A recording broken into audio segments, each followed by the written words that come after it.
बिस्मिल्लाहिर्रहमानिर्रहीम अल्हम्दुलिल्लाहि रब्बिल आलमीन अस्सलातु वस्सलामु अला खातिमुन नबिय्यीन अल्लाहुम्मा सल्लि अला मुहम्मद व अला आले मुहम्मद। अस्सलामु अलैकुम व रहमतुल्लाहि व बरकातहू।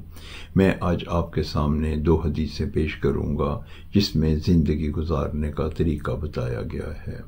मेरी पहली हदीस सुनन अबी दाऊद 4161 नंबर।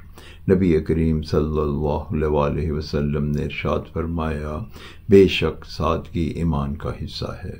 मेरी दूसरी हदीस सही मुस्लिम 8 नंबर।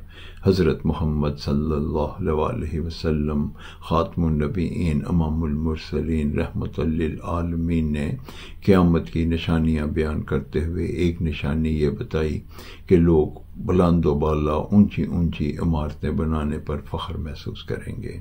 इन दोनों हदीसों की रोशनी में हमें यह पता चलता है कि ऊंची ऊंची इमारतें बनाकर फ़ख्र महसूस करने वाले तकब्बर की निशानी हैं और तकब्बर बर्बादी है। और जबकि दूसरी हदीस में हमें यह तरीका बता दिया गया कि सादगी ईमान का हिस्सा है। हमें चाहिए कि हम अपनी ज़िंदगी को सादगी के साथ गुजारें।